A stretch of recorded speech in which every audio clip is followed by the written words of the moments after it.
와 평강이 있을지어다. 고난 주간이기 때문에 오늘 본문의 말씀 통해서 주님의 고난을 대하는 성도의 자세. 이 고난 주간은 성도들에게 매우 특별한 의미가 있죠.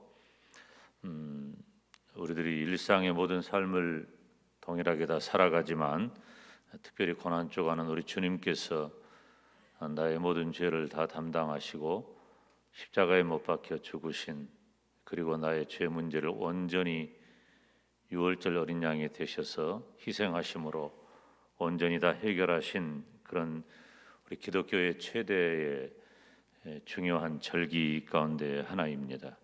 이 한 주간 동안에 우리 하나님께서 특별한 은혜 주시기를 주님의 이름으로 축원합니다.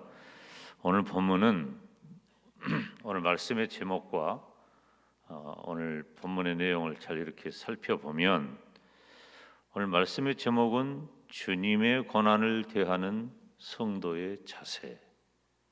담임 목사가 이렇게 제목을 세웠는데, 오늘 본문의 말씀을 보면 주님의 고난이 아니라 고난을 당하는 초대교회 성도들에 대해서 베드로 사도가 어떻게 권면하고 있는가 하는 장면이 기록되어 있습니다. 초대교회 성도들은 고난당하신 예수님의 길을 따랐습니다. 당시 예수님을 믿는다고 하는 것은 엄청난 고난을 각오하는 일입니다. 개인적인 고난에서 가정적인 고난으로 이어지는 정말로 비참한 상태가 되고 마는 것이 초대교회의 현실이었습니다. 그러니까 이 개인의 신분이라든지 개인의 경제생활, 사회생활, 인간관계가 예수님을 믿는다는 이유 하나 때문에 모두 끊어지는 거예요.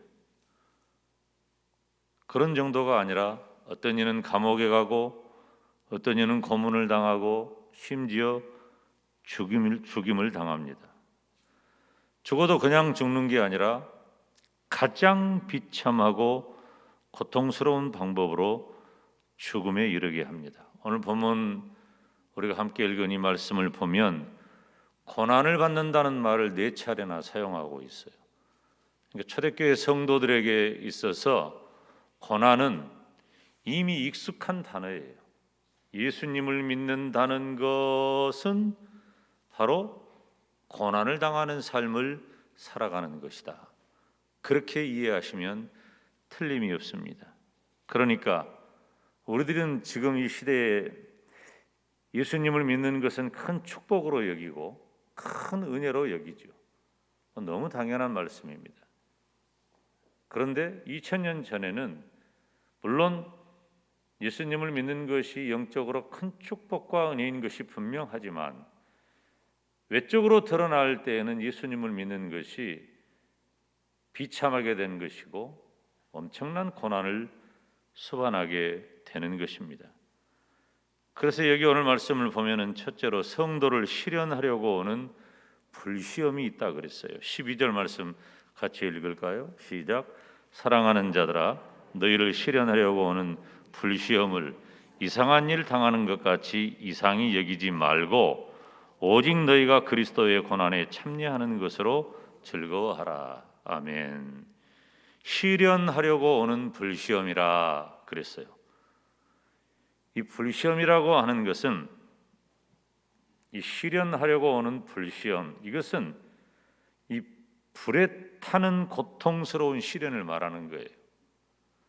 어쩌면 베드로 사도는 당시 성도들과 주의 종이 이 일반적으로 예수님을 믿는다는 이유로 잡혀가서 죽임을 당하는 일반적인 방식 중에 하나가 뭐냐면은 말뚝에 묶어놓고 밑에서 불을 이렇게 질러가지고 죽이는 화형이었어요.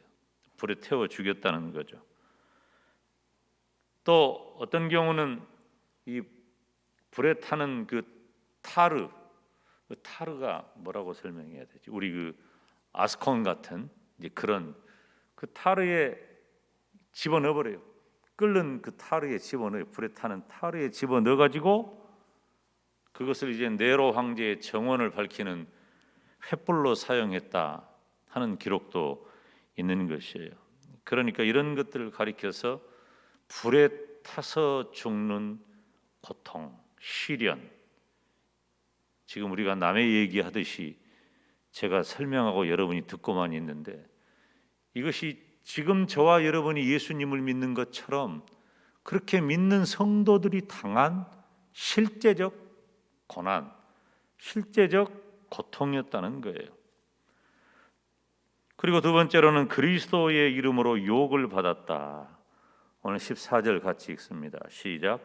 너희가 그리스도의 이름으로 욕을 받으면 복 있는 자로다. 영광의 영 곧 하나님의 영이 너희 위에 계심이로다. 아멘. 욕을 받는단 말은 무슨 말이냐면은 학대당한다, 중상을 당한다. 이거 누군가에 의해서 비방을 당하는 것을 말을 해요. 예수님을 믿는다는 그 이유가 다른 사람에게 비방거리가 되는 거예요. 요즘도 예수님을 믿는 일이 편하고 쉬운 일이 아닌 때가 되었고 또 서서히 그렇게 되어가고 있어요. 지금 한 1년 동안에 이 참 기독교에 대한 그런 반응들이 매우 힘들게 그렇게 되는 것을 보면서 우리가 얼마나 슬픈지 모릅니다. 이 거짓된 정보로 사람의 인격을 파괴하는 것을 욕을 받는 것이라.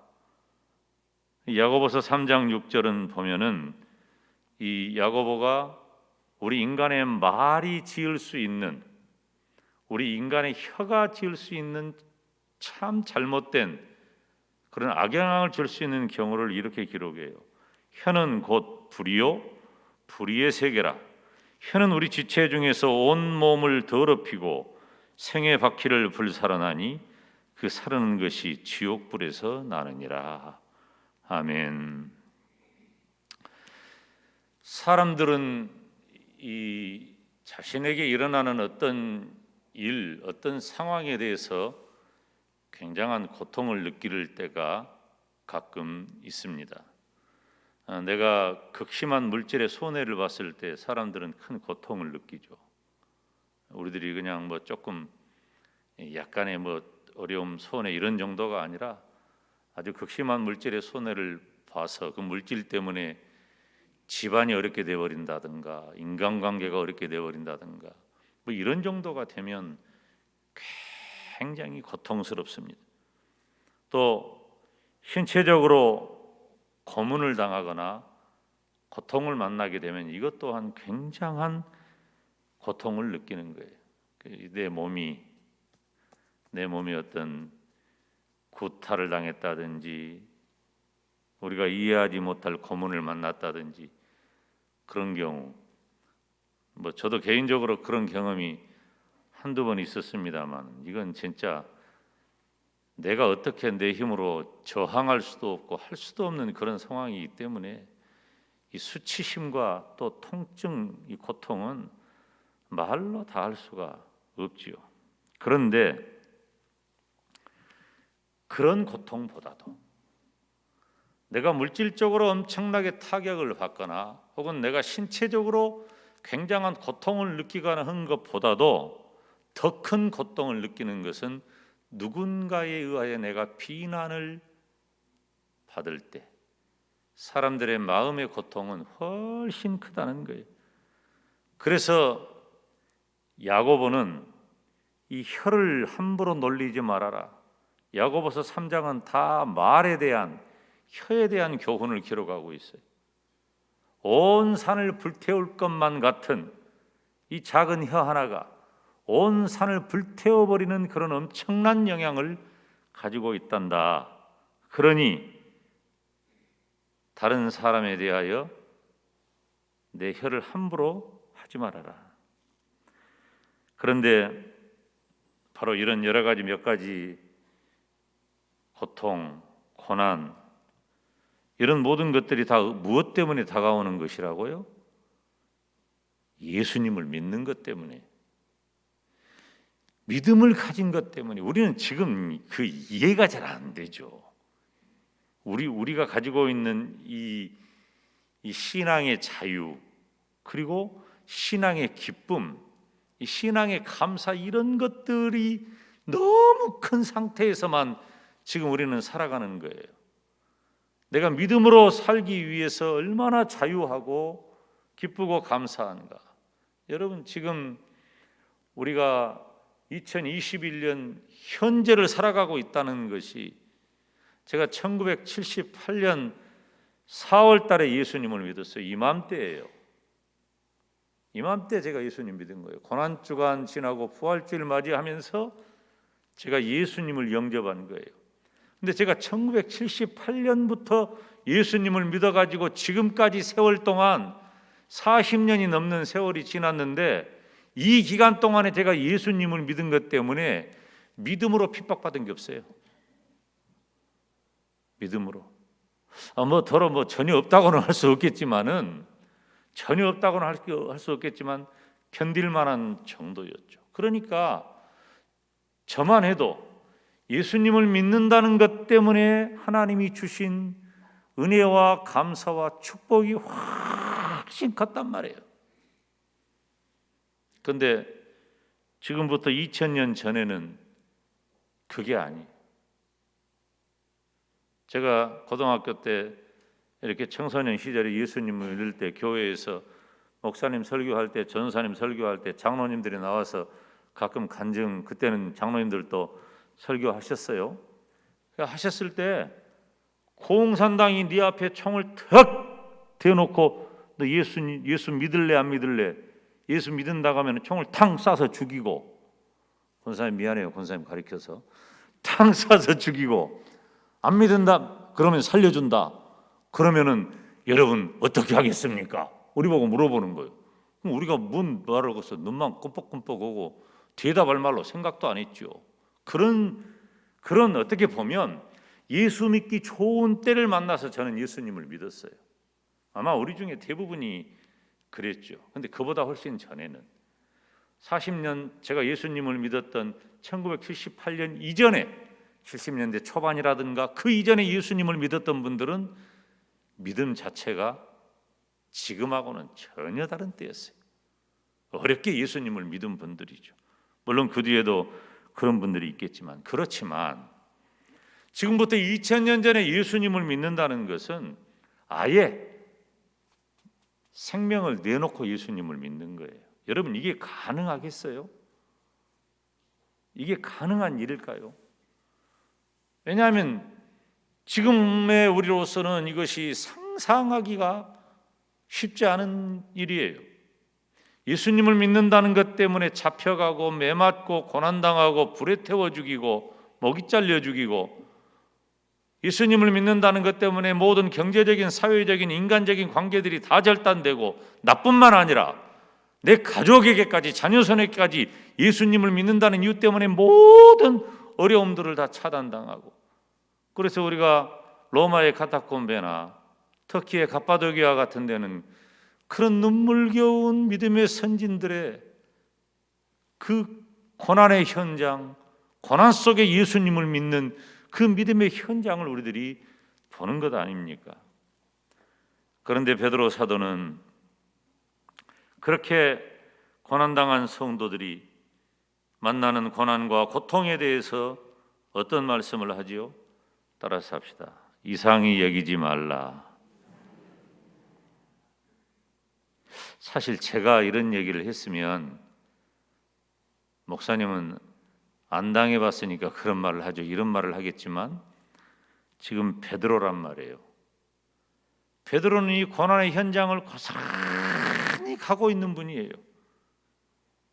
그렇기 때문에 베드로가 이런 고난과 고통에 대해서 이상히 여기지 말라고 하는 것은, 여러분, 이상히 여긴다는 말은 깜짝 놀라는 거예요. 당황하는 겁니다. 어찌할 바를 모르는 거예요. 여기서 더 포함된 것은 내 앞으로 다가온 고난에 대해서 분노하고 고통스러운 감정을 갖는 것까지 다 포함해서 이상히 여기지 말라. 고난의 불은 때로 하나님께서 성도의 삶을 정결하게 하고 굳건하게 하시기 위해서 계획하신 겁니다. 초대교회 성도들은 그렇게 고난을 받아들이는 거예요. 다른 것 아닙니다. 믿음 때문에 당하는 고난입니다. 사랑하는 여러분, 고난을 대하는 성도의 자세는 주님의 고난을 대하는 성도의 자세와 같은 의미입니다. 성도가 믿음 때문에 고난을 당하는 것은 주님께서 받으신 고난과 유사한 거예요. 성도가 믿음 때문에 고난을 당할 때에 고난 당하신 주님과 비로소 하나가 됩니다. 그래서 13절 말씀에 보면 그리스도의 고난에 참여하는 것이다, 그렇게 말해요. 여러분, 우리가 예를 들면요, 이게 어떤 의미냐면, 예를 좀 들어서 말씀을 드리면, 내가 어떤 일, 어떤 사건, 어떤 상황 때문에 내가 고난과 상처를 받으면 나 혼자만 고난과 상처 가운데 있는 게 아니에요. 나를 둘러싸고 있는 환경들을 한번 봐요. 아주 단순하게 내가 고난과 상처를 받으면 내 아내가, 내 자식이, 내 가족이 함께 그 고통에 함께 지내게 되는 거예요. 가족인데 제가 고난과 고통을 당하고 있는데 내 아내가 이러고 있으면 내가 이런 여자를 어떻게 믿고 살겠어? 내가 아버지가 고난과 고통 가운데 있는데 내 새끼들이 이러면 이게 가족이에요. 그러니까 이 특별한 상황이 되잖아요. 자, 내가 고난과 고통을 당하는데 누구까지 함께 그래요? 내 가족들이 함께 그래요. 가족들만 그런 게 아니에요. 정말로 사랑하는 친구가 있다면 그 사랑하는 친구 또한 그 고통을 함께 하는 거예요. 친구가 병들어 아프고 또 심지어 다치고 죽고 친구들 가운데 유독 함께 애타하고 함께 슬퍼하는 친구들이 있잖아요. 가족과 친구는 하나된 존재이기 때문에 함께 넘어지고 함께 기어가면서 함께 살아가고 함께 성장하는 거예요. 그래서 굉장한 연대의식이 생기는 거죠. 모든 사람이 다 그런 것 아니에요. 모든 사람이. 군대에서 이 같은 동료 병사들이 어떻게 표현하냐면 전우라고 표현합니다. 모든 것을 공유하면서 하나가 돼요. 엊그저께 또 훈련소 간 아들 생각난 성도도 있을 것 같은데, 여러분 훈련소 막 들어가잖아요. 그러면 훈련에 익숙하지 않아요. 그러니까 실수하고 좀 그 훈련을 못 견디는 그 훈련생들이 덜어 있어요. 그러면 처음에는 어떠냐면요, 그 조금 미숙한 그 동료 때문에 전체가 다 힘들 때가 있어요. 저 친구만 잘하면 우리가 다 잘했을 텐데 저 친구 때문에 우리 팀이, 우리 분대가, 우리 소대가, 우리 중대가 다 얼차례 받고 힘들 때가 있어요. 의도적으로 또 그런 환경을 지휘관과 교관들이 만들기도 합니다. 처음에는 막 질시해요. 에이, 좀 잘하지 왜 잘하냐. 그리고 심지어 욕도 하고 막 이런 경우가 생기는데 절대로 지휘관과 교관들이 용납하지 않습니다. 조교들이 그런 환경을. 만약에 그런 분위기가 되잖아요, 훈련을 더 빡세게 해버리고 더 힘들게 만들어버려요. 그러는 과정 속에서 점점 뭐가 생겨나냐면은 전우회가 생겨나는 거예요. 그리고 나 혼자가 아니라, 나와 나 별개가 아니라 함께하는 동료의식, 연대의식, 전우회가 생겨나는 거예요. 이게 함께의 의미예요. 함께. 제가 지금 무엇을 설명하기 위해서 가족을 등장시키고 친구를 등장시키고 군인을 등장시킵니까? 우리가 예수님을 믿는 것 때문에 엄청난 고난과 고통을 당하는 것은 나를 위해 엄청난 고난과 고통을 당하신 주님과 내가 하나 되었다라고 하는 증거예요. 그래서 우리 주님의 고난을 대하는 성도의 자세는 나도 믿음 때문에 당해야 할 불이익을 기꺼이 감수하겠다. 영적인 삶도 마찬가지예요. 우리가 믿음 때문에 당하는 고난은 우리가 주님을 더 깊이 사랑하는 기회가 됩니다. 그리고 더 깊이 주님을 신뢰하는 기회가 됩니다. 어떤 의미에서는 그 과정을 지나간 성도하고 그런 일 없이 만사형통한 믿음의 길을 걸어간 성도하고는 신앙적인 차원이 다른 사람이 됩니다. 내가 믿음을 지키기 위해서, 믿음을 따라 살기 위해서 내가 견뎌야 할 손해, 내가 견뎌야 할 고난, 내가 견뎌야 할 어려움, 이러한 과정을 지나온 성도는 우리 주님을 더 깊이 사랑하고 우리 주님을 더 깊이 신뢰해서 어떤 경우에도 믿음의 자리를 떠나지 않게 되는 거예요. 그런데 그렇지 않은 분들은, 여러분, 이 넘어지려고 하면요, 돌뿌리만 넘어지는 것 아니에요. 우리 문지방이 요즘은 이렇게 낮아졌어요. 요즘 살아가는. 내가 그렇게 우리 교회 식구들한테 넘어지지 말라고 얼마나 신신당부합니까? 근데 이렇게 얇은 이 턱에도 넘어지는 분이 있다니까요. 약하기 때문에 그래요. 사랑하는 여러분, 그래서 우리는 기꺼이 고난 중에도 기뻐할 수 있게 된다는 거예요. 나에게 예수님을 믿는 것 때문에 내가 어려움을 만나고 고난을 만난다 할지라도 내가 그것을 통해서 내가 만난 어려움과 고난과 고통 때문에 주님을 더 깊이 사랑하고 주님을 더 깊이 신뢰해서 내 믿음이 상상할 수 없을 만큼 견고해지는 거예요. 고난 중에 어려움을 만난 성도는 주님과 더 깊은 관계 속으로 들어가게 되는 것입니다. 그런데 여기 주목할 만한 내용이 등장을 해요. 15절 말씀을 우리 다 같이 읽습니다. 시작. 너희 중에 누구든지 살인이나 도적질이나 악행이나 남의 일을 간섭하는 자로 고난을 받지 말려니와. 살인, 도적질, 악행, 이런 모든 것들은 어떤 말이에요?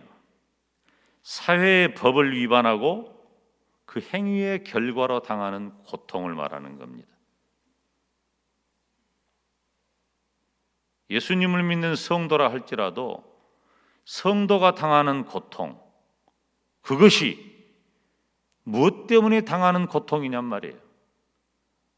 내가 예수님을 믿기 때문에 믿음을 지키기 위해서, 내 신앙의 순결을 지키기 위해서, 내가 주님을 사랑하기 때문에 내가 만난 억울함과 손해를 기꺼이 감수하는 그 어려움, 이러한 것은 주님을 더 깊이 더 뜨겁게 사랑하는 계기가 되고 내 믿음이 더 견고하여져서 그 무엇도 해방할 수 없는, 이제는 정말 내 생명을 하나님께서 가져가신다 할지라도 내가 믿음의 자리를 포기하지 않는 견고한 믿음의 사람이 되게 하지만, 예수님을 믿는데 여전히 살인과 도적질과 악행을 한다면, 그것 때문에 혹여라도 고통을 당하게 된다면 이런 것은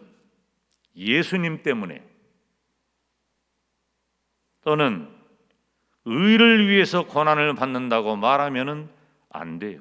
전혀 다른 차원이에요. 예수님을 믿는 성도가 받는 어려움이라 할지라도 그것은 예수님 때문이 아니라 자기가 법을 위반했기 때문에 치르는 대가라고 하는 것이 죄의 대가예요. 여러분, 죄의 대가는 피할 수가 없어요. 그래서 베드로 사도는 똑같은 어려움을 만났어도 죄를 지어서 어려움을 만난 자들에 대해서는 주님을 신앙하는, 예수님을 믿는 것 때문에 만나는 고난과 고통과는 구별되게 이야기하고 있다. 우리는 예수님을 믿는 성도이기 때문에 사회법에도 우리는 시민으로서 적용을 받습니다. 그래서 우리가 악행이나 도적질이나 살인이나 이러한 죄 가운데 들지 않도록 우리가 더 우리 자신을 견고하게 해야 합니다. 주님 때문에 당하는 고난은 주님께서 당하신 고난의 연장선상에 있습니다. 오늘 본문 16절에 만일 그리스도인으로 고난을 받은 즉 부끄러워 말고 도리어 그 이름으로 하나님께 영광을 돌려라. 아멘. 만일 그리스도인으로 고난을 받은 즉 부끄러워하지 말아라. 우리가 만약에 예수님을 믿는다는 이유 때문에, 믿음을 지키는 것 때문에, 믿음대로 살기 위해서 내가 혹 어려움을 만난다 할지라도 그것은 부끄러운 것이 아니다. 오히려 그 이름으로 하나님께 영광을 돌려라. 마지막인 19절 말씀을 보면 같이 읽습니다. 시작. 그러므로 하나님의 뜻대로 고난받는 자들은 또한 선을 행하는 가운데 그 영혼을 미쁘신 조물주께 부탁할지어다. 아멘. 하나님의 뜻대로 고난을 받는 자들은 또한 선을 행하는 가운데 그 영혼을 미쁘신 하나님께 부탁할지어다. 사랑하는 여러분, 우리가 고난의 한 주간을 지내면서 내가 주님께서 가신 그 고난을 뒤따르는 주님 고난의 연장선상에 있는가? 아니면 믿음 때문에 손해보기 싫어하고 손해보기를 원치 아니하고 나 편할 대로 살아가고 있는가? 주님은 나의 죄를 위하여 기꺼이 십자가를 지셨건만 나는 믿음 지키는 것보다도 내 실리를 취하고 있지는 않는가? 만약에 내가 주님이 당하신 그 고난의 연장선상에 있다면 내가 오히려 감사하면서 기꺼이 주님 받으실 영광의 동반자가 되시기를 주님의 이름으로 축원합니다. 예수님을 믿는다는 것은 물론 2000년 전과 지금은 환경이 너무 다르지요. 제가 비근한 예로 제가 예수님을 믿을 때부터 지금까지의 믿음의 환경은 불과 제가 예수님을 믿기 10년 전, 20년 전, 그러니까 60년대, 70년대 초반만 해도요, 예수님을 믿는다는 것이 정말 어려운 일이었어요. 우리 여기 계신 여성도님들, 연세 많으신 분들은 여자로서 예수님을 믿는다는 게 얼마나 어려운 일이었습니까? 그런데 신기하고 놀라운 것은 한국 교회가 교회 안에 여성도가 4분의 3이야. 그러니까 이 여자들이 남자들보다 훨씬, 이 여자들이 진짜 아주 세다니까요. 예수님 믿는 것만 봐도요. 지금 아니라니까. 큰 믿음이 핍박당하고 머리채 끌려가고 술 취한 남편에게 구타당하고 집안에서 무시당하고. 제가 얼마 전에 문중경 전도사님 기념관인 정도에 다녀왔어요. 사실은 그전에는 1년이면 한두 차례 제가 그 손양원 목사님의 순교 유적지인 애양원을 1년에 한두 차례는 꼭 합니다. 뭐 저만의 어떤 루틴이에요. 아주 오래된 그런 루틴인데, 근데 최근에는 이제 그 환경이 조금 적합하지 않기 때문에 문중경 전사님 그 기념관을 가끔 갑니다.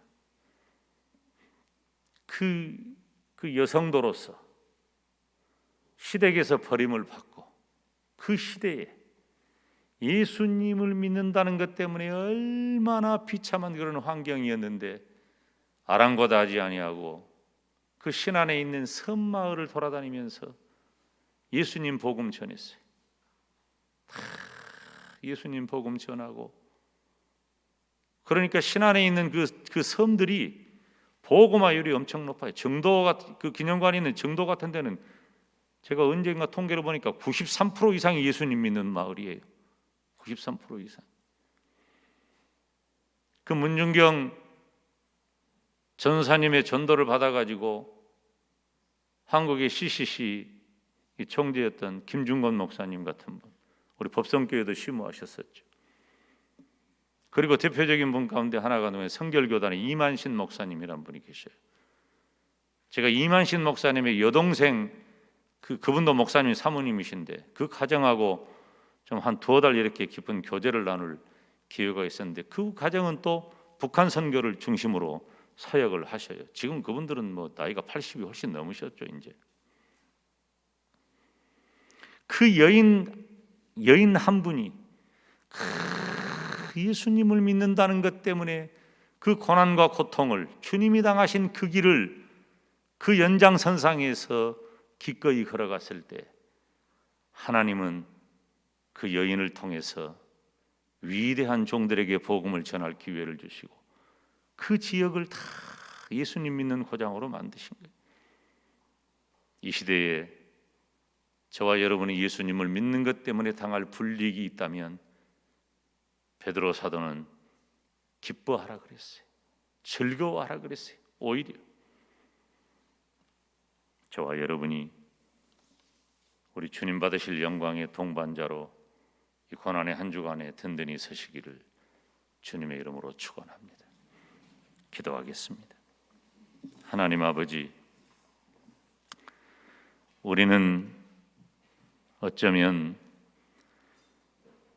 고난당하신 주님의 고난의 연장선상에서 믿음 때문에 어려움을 만나는 것이 아니라 내가 지은 죄 때문에 더 큰 어려움들을 만나는 시간들로 허송세월하고 있는데, 이번에 고난의 한 주간을 지내면서 주님께서 나를 위해 십자가에 못 박혀 죽으시고 온전히 다 내어 쏟으신 그 고난의 연장선상에서 초대교회 성도들이 생명을 내던지고 자신의 모든 일신의 환경을 다 포기하면서 예수님 믿는 삶을 살았을 때에 우리 주님과 동행하였던 베드로 사도를 통해 고난의 현장을 함께 달려가고 있는 베드로 사도를 통해 그런 일을 만나거든 오히려 즐거워하고 기뻐하라고 권면하시고, 그 말씀을 2000년이 지난 이 시대에